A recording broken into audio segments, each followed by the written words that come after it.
Blessed and happy Thursday to all of you, my dear friends, my dear brothers and sisters, my dear good people of God, faithful followers of the Daily Gospel Reflection with Father Jack, my dear kababayans. Today is January 18, 2024, and today is Thursday within the second week in Ordinary Time, Year B. Our Gospel for today is from the beautiful and the wonderful account of the Gospel of Mark chapter 3, verses 7 to 12. I was deeply moved by the line of today's Gospel. It says, and I quote, "Hearing all that he was doing, they came to him in great numbers." End of the quote. Jesus was followed by a large crowd of people. He was like a superstar, a very famous figure. He's like a magnet that people everywhere offer him extraordinary reception and remarkable welcome. Jesus was like a superstar sensation. And because of this situation, Jesus told his disciples to have a boat ready for him so that they could not crush him. And the message of today's gospel, my dear friends, my dear brothers and sisters, is very clear. Jesus is teaching us of this lesson. When others are trying to crush you, like Jesus, move away.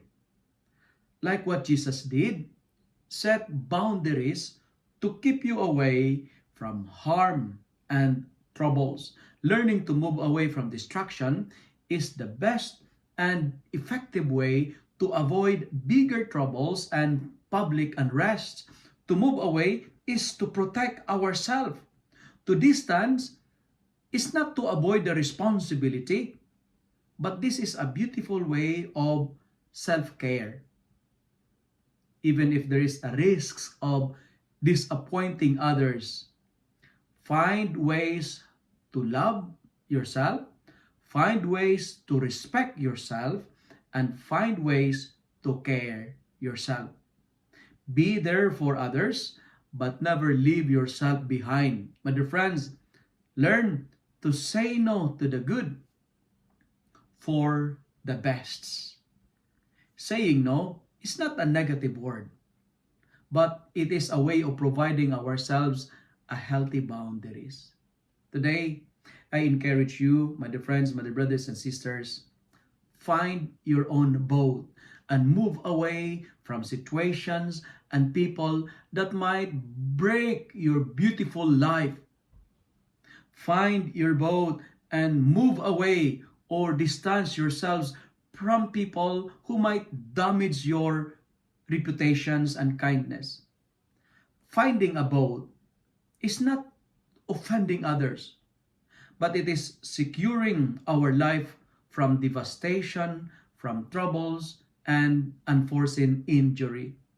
Secure a boundary so that others may not abuse your kindness.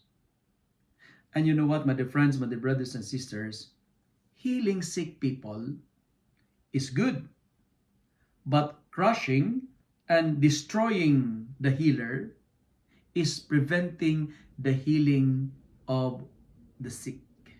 That's why today, set a boundaries. Move away. Set a limit for yourselves. And finally, it is interesting to highlight in our gospel, people recognize Jesus as a healer. That's why they flocked and they followed Jesus. But the devil identified Jesus as the Son of God. Did you see the big difference? People recognize Jesus as a healer, but the devil recognized him as a Son of God. What this episode in the gospel is trying to tell us? Number one, you know what? It's not enough to recognize Jesus, because even evil spirits recognizes him. And not all who recognize God are good. I say it again, not all who recognizes God are good. Recognizing God is not enough. The devil does that. but we need to follow Him. We need to obey God. If you recognize God, obey Him and follow Him. And may we say, here I am, Lord. I'm here. I come to do your will. And second, we need to be careful because some people may come to us when they need you. And that's very sad.